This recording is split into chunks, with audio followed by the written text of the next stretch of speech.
సావిత్రి, విగ్రహం పడేసావా? ఎక్కడ? కోనట్లోనేగా? కాదు. మరి ఎక్కడ వేసానో చూపిస్తాను రా.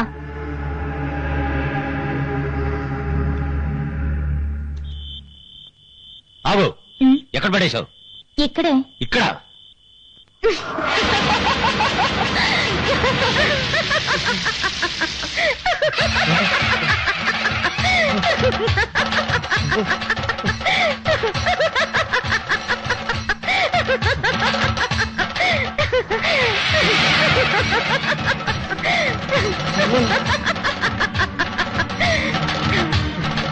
నేనే బహువేషధారిణి, నా దగ్గర పగటి వేషాలా? రే, నీ దగ్గర నక్షత్ర శక్తి అణువంత, ఈ పోలేరమ్మ శక్తి ఆకాశవంత. నాతో పరాచకాలా?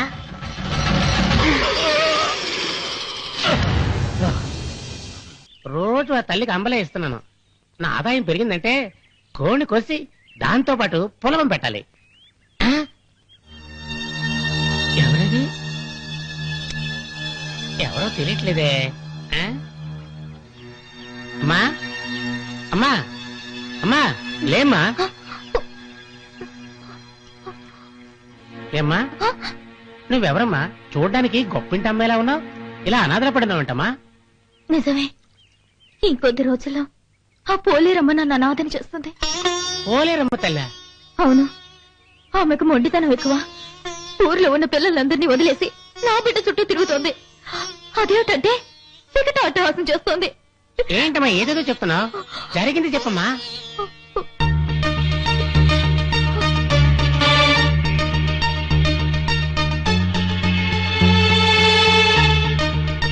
పోలేరమ్మ తల్లి ఇంత పాపాన్ని కూడా కట్టిందా? టీచర్గా వచ్చి ఇప్పుడు నా ఇంట్లోనే ఉంటుంది. నువ్వేం దిగులు పడకు. ఇక మీద నీ బిడ్డ కోసం పోలేరమ్మ రానే రాదు. అన్నీ నేను చూసుకుంటాను. అరే ఒట్టేస్తున్నాను తల్లి.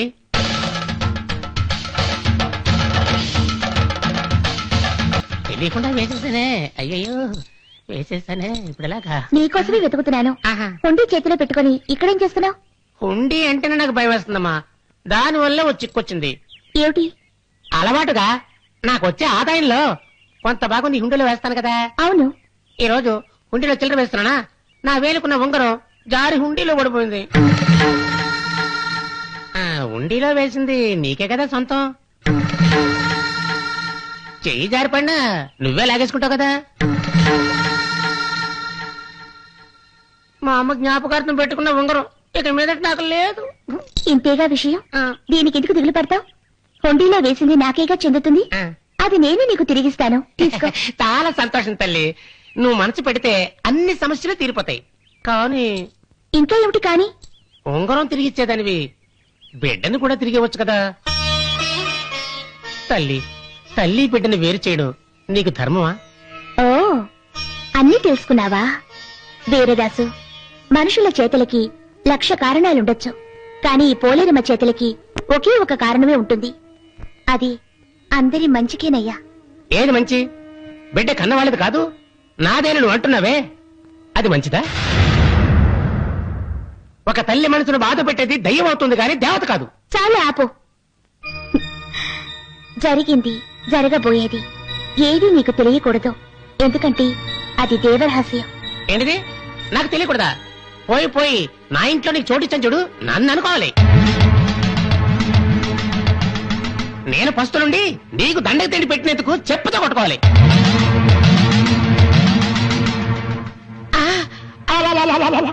నన్ను క్షమించి తల్లి, నీ మనసు రాయి అయిందని ఏదో తెలియకపోయాను. నువ్వన్న దాంట్లో తప్పేవి లేదు. రాయని, నేను రాయని. ఒక తల్లిగా ఇక్కడికొచ్చాను, మీరే నన్ను రాయిని చేశారు. ఇక ఆ పాప విషయంలో ఏం జరిగినా నేను రాయిని.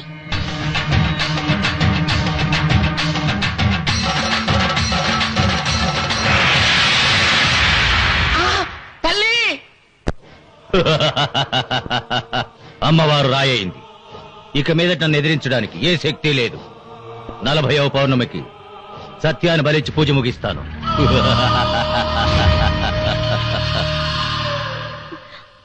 సావిత్రి, సావిత్రి, ఏమైంది సావిత్రి? ఎందుకు ఏడుస్తున్నా? ఏడవకుండా ఏం చేయమంటారు? నేను వద్దు వద్దని ఎంత చెప్పినా మీరే వెరకుండా అమ్మవారి బొమ్మని కోరిట్లో వేయమన్నారు. నేను వేశాను. దాంతో ఆ దేవుడి కోపం వచ్చి విస్తరూపేస్తుందండి. ఏంటి వాగుతున్నా? నేనెప్పుడు అమ్మవారి బొమ్మను కోనేట్లో వేయమని చెప్పాను? నిజంగా మీరే వేయమని చెప్పారు. నేను నిజంగా చెప్తున్నాను, ఆ దేవత బొమ్మను నేను కోనేట్లో వేయమనలేదు. మీరు చెప్పలేదా? మరి మరి ఆ, ఆ, ఇప్పుడు అదేందండి, ఇదంతా ఆ మంత్రగాడి పని. వాడిని ఇంట్లో చేర్చకండి, వాడేవో మాయలు మంత్రాలు చేస్తున్నాడన్నా మీరు వెళ్ళలేదు. చివరికి ఆ మాయావి మీ రూపంలో వచ్చి నన్ను మోసం చేశాడండి. నో, ఆయన గురించి నాకు బాగా తెలుసు. ఆయన చాలా మంచివాడు. ఆయన మన సమస్యలు తీర్చడానికి ఇక్కడికి వచ్చాడు. ఆయనంటే నాలా వేషం వేయడమేంటి? It's impossible. అది కాదండి. సావిత్రి, 24 గంటలు ఆ దేవత ఏం చేస్తుందో అని ఆలోచించి ఆలోచించి భయపడి చస్తున్నావు. ఆ భయంతో నువ్వేం చేస్తున్నావో, ఏం మాట్లాడుతున్నావో అసలు నీకే అర్థం కావట్లేదు. ఛే, ఈ కొంపలో మనశ్శాంతి లేకుండా పోయింది.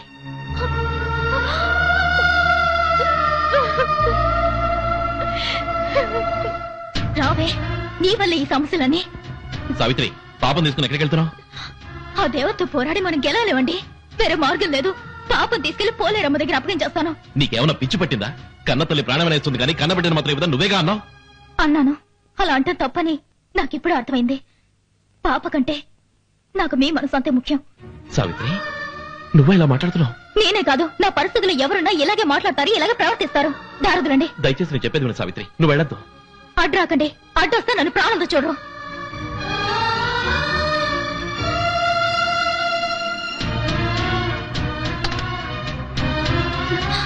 ఎక్కిచాం.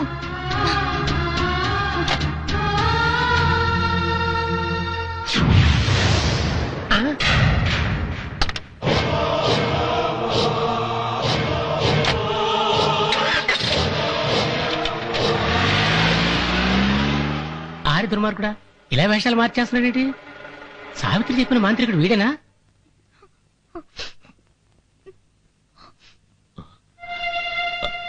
సావిత్రి, నువ్వు పాపం తీసుకుని ఇప్పుడే కదా గుడికి వెళ్ళావు. ఇప్పుడు పూజ గదిలో చూస్తున్నావేంటి? ఏంటని మీరు అనేది? ఎంతసేపు నేను పూజ గదిలోనే ఉన్నాను. లేదు, నువ్వు పాపం తీసుకుని బయటికి వెళ్ళడం నేను నా కళ్ళారా చూశాను. అమ్మా, లేదండి, నేను నువ్వు చెప్పిన మాంత్రికుడు నీ రూపంలో బిడ్డతో వచ్చాడమ్మా. కారు దగ్గరికి వచ్చేసరికి వాడు రూపానికి వచ్చాడమ్మా. సత్యాన్ని కారులో ఎత్తుకుపోతున్నాడు. అయ్యో, నేను చెప్పాను కదండి, ఆ రోజు మీ రూపంలో వచ్చిన మాయావి ఈ రోజు నా రూపంలో వచ్చి పాపం తీసుకుపోయాడు. ఇప్పుడే నాకు అర్థమైంది. నువ్వేం భయపడకు, నేను వెళ్ళి పాపం తీసుకొస్తాను. అమ్మా, ఇంత అన్యాయం జరుగుతుందని తెలియక నేను అమ్మవారిని రాయం చేశాను. నేను ఎలాగైనా వేడుకొని అమ్మవారిని తీసుకొస్తాను. నువ్వు గుడికెళ్ళి జ్యోతులు పూజ చెయ్యి. అమ్మవారి నీ బిడ్డను తప్పకుండా కాపాడుతుంది. వెళ్ళమ్మా, వెళ్ళు.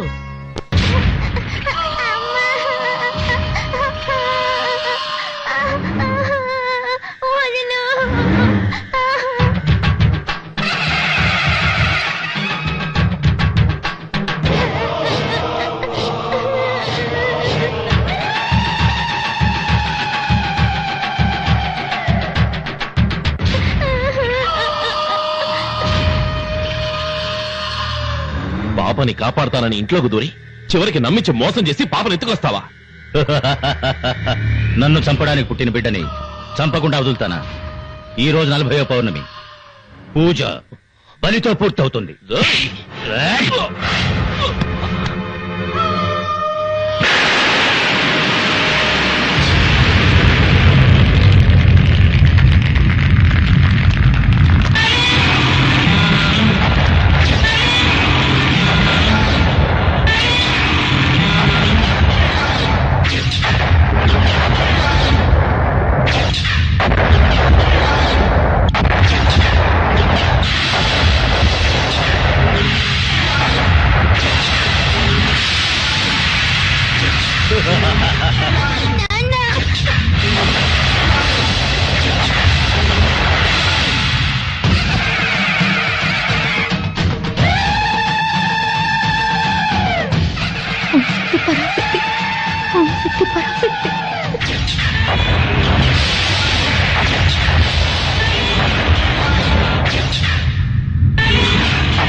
అమ్మా, మా పాపకి 4 ఏళ్ల వరకు గండ ఉందని, అసురేశ్వరిని అంతం చేయడానికి పుట్టిన అవతారం అని మాకు తెలీదు.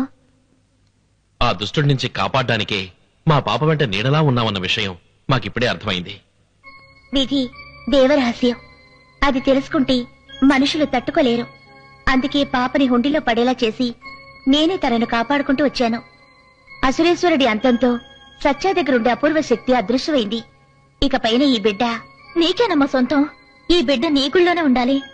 మా పాపని మనస్ఫూర్తిగా నీకు అప్పగిస్తున్నాను. ఇప్పటికైనా ఒప్పుకున్నావుగా, అది చాలు. నా గుడికి సొంతమైన ఈ బిడ్డని నేనే నీకు తిరిగిచ్చేస్తున్నాను.